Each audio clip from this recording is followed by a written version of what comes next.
Hey everyone, this is Chief Meteorologist Brad Benovich here in Charlotte, North Carolina with your Ski Southeast. A forecast and update for the middle of the week. We told you the snow and cold was coming.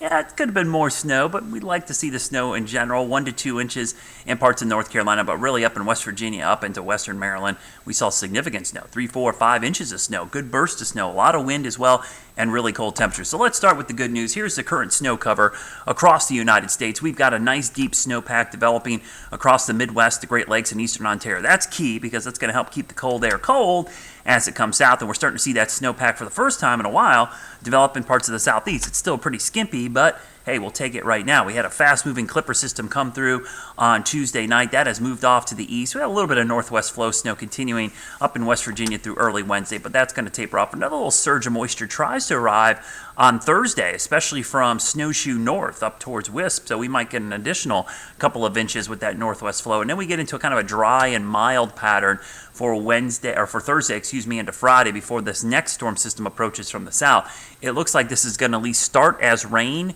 maybe a little bit of ice in some locations, but change back to snow. We look at our futurecast snowfall forecast, and you can see the snow developing on the backside of that secondary little low on Thursday. Could add an additional 1 to 2 inches in West Virginia up into Maryland, but really all in all, it's just going to keep the air cool, which is great. And that's really, to me, been the great news. The snowmaking conditions have been good for about 2 weeks. Yeah, of course, we had a break here and there, but pretty nice to have below freezing temperatures. It looks like at least through Thursday morning. Thursday afternoon, we start warming back up, and we'll probably put an end to some snowmaking. So ski resorts, make some snow now while you can. You probably got 36 hours before we start to see the milder air move back in, and you're not going to be able to make much snow. What's interesting for late this weekend into early next week, the pattern is getting a little bit interesting for the potential that we could see a low develop somewhere on the East Coast. Now, this still looks kind of iffy to me. The GFS model wants to put some snow across the southeast, but the fact that there's a low anywhere in the vicinity means we're going to get some wraparound moisture and some northwest flow, which is going to help the mountains quite a bit. So when I look at the European model, this is the snow we're going to see this week. But watch what happens as we go towards the weekend. Behind that system on Friday into Saturday, we get a little bit of snow on the backside. And then watch on Sunday, another low develops, and it looks like we get another surge. So you see that bullseye up there from Snowshoe to Wisp. That's a decent amount. That might be 8, 9 inches of snow up there over the next 7-day period. The GFS a little more aggressive with the cold and the snow.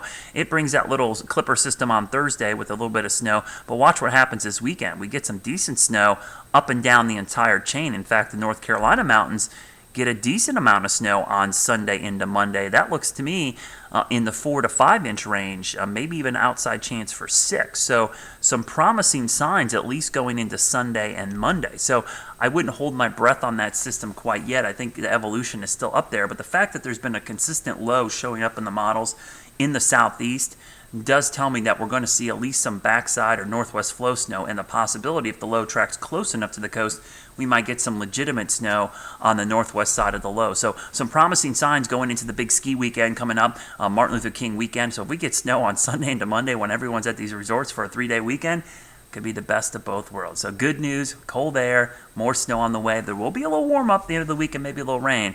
Don't let your guard down, though. We are going to see another shot of cold and snow early next week, just in time for the 3-day holiday. Hope you have a great Wednesday, and of course, I'll have another update going into the big ski weekend.